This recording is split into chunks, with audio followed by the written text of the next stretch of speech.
안녕하십니까, 박윤정 회사입니다. 오늘 25강은 프리랜서형 독립사업자에 대한 여러 가지 개인적 보수직 절차하고 이거에 대한 사업자 등록 의무 이런 것들을 한번 가지고 보겠습니다. 자, 우리가 일을 하려면 영업을 해야 되는데 영업상의 어떤 실적이라는 것이 이제 그냥 일반적 고정급여로는 해결되지 않는 경우가 많이 있습니다. 실제 뛴 만큼 노력한 만큼 주는 그런 경우가 이제 우리가 프리랜서형 독립사업자라고 하는데, 그냥 이 고정 월급식이 되면 이런 얘기가 있죠.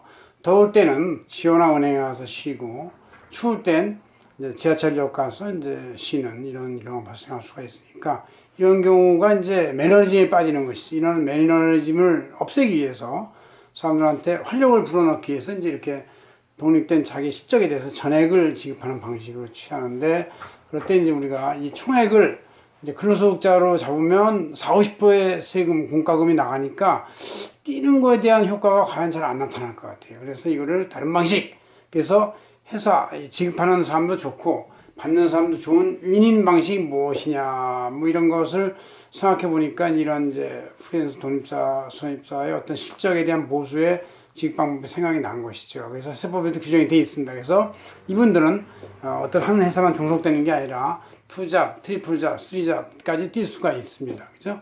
그래서 자, 그럼 그거에 대해서 한번 이제 정리를 해놨는데, 제가 안세재경저널에다 매주 이렇게 나가는 거에다 이것도 2018년 초에도 제가 발표했네요. 그래서 이거 96페이지, 이 책에 96페이지에 이렇게 잘 써 있습니다. 그래서 그거를 제가 집판에다 요약을 했는데 이걸 보고 얘기해 보겠습니다.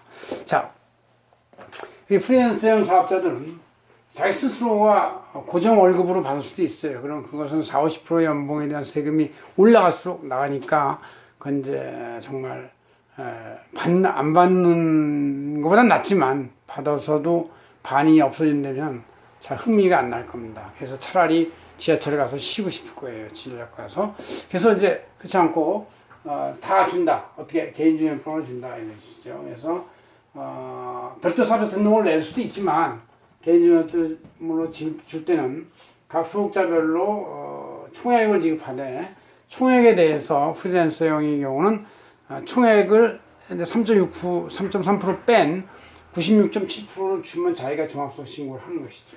그러나 이 같은 금액이라 할지라도 별도 사업자 등록한 경우는 각자 사업자 등록을 해서 거기서 회사에 보수를 지급하는 회사에 수행계약서를 끊어주고 자기가 매출세액도 신고하고 또 자기가 필요한 구입을 했으면 매입세액도 공제를 받고 이렇게 하는 것이죠. 그래서 보통 이 선호 경향은 개인주민번호로 직접 3.3% 원칙에서 받는 사람들은 이제 금융회사나 보험회사의 그 설계사들, 모집인들, 금융모집인, 캐디들, 학습지 판매하는 교사들, 방문 판매하는 사람들, 학원 강사들 이렇게 이제 받는 경우가 있고, 이제 이 경우는 이제 그 개인 혼자의 능력과 힘으로 많이 하는 개인 서비스 지향형의 사업이에요. 그러나 약간 그렇지 않은 부가세형 과세품에 대해서는 백화점이나 양판점 입점자들, 또 패션, 의류 이런 음식에서의 그 소규모 별도의 프랜차이즈 독립사업자들은 별도의 사업자 등록을 내서 개인이나 법인 형태로 해가지고 수행계약서를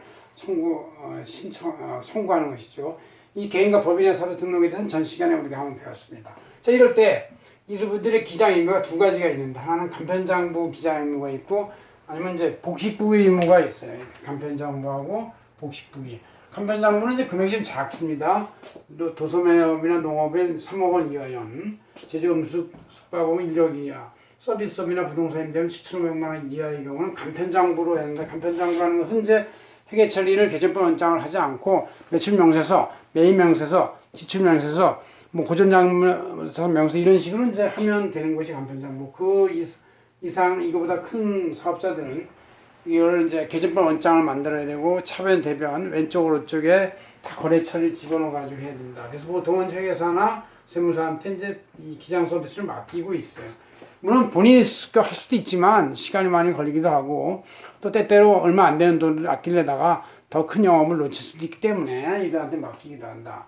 또 좀 더 큰 사업자들은 이제 손실신고 확인 의무가 있기 때문에 이런 사람들은 이 개인 사업자로 넘어오질 않고 법인으로 이제 이렇게 전환시키는 것이 요새 한참 활성화되어 있고 많은 붐이 불고 있습니다. 이렇게 되고 있고, 세금 계산 방법은 개인 사업자 등록번호로 3.3%한 분들은 총 비용을 빼서 추계로 할 수도 있지만 어쨌든 실제 나름대로 간편장부로 기장을 해가지고 과세소득이 나오면 누진세를 적용한 다음에 자기가 받을 때 3.3% 중에서 3% 뺀 만큼을 빼주죠. 차감해서 이제 그 다음에 순액으로 내는 것이고 나중에 이제 3.3%는 이제 0.3%는 지방세니까 되고 그다음 이제 이런 사업자 등록을 한 사람들은 총 매출에서 총 매입을 빼서 또 신용카드 거래 지출도 뺀 다음에 기타 기장에서 나온 작은 비용들도 빼서 과세 순이익이 나오면 여기다 세율을 곱하는 것이지 법인세율이나 개인 종합소득세를 곱하는 것이다는 얘기죠.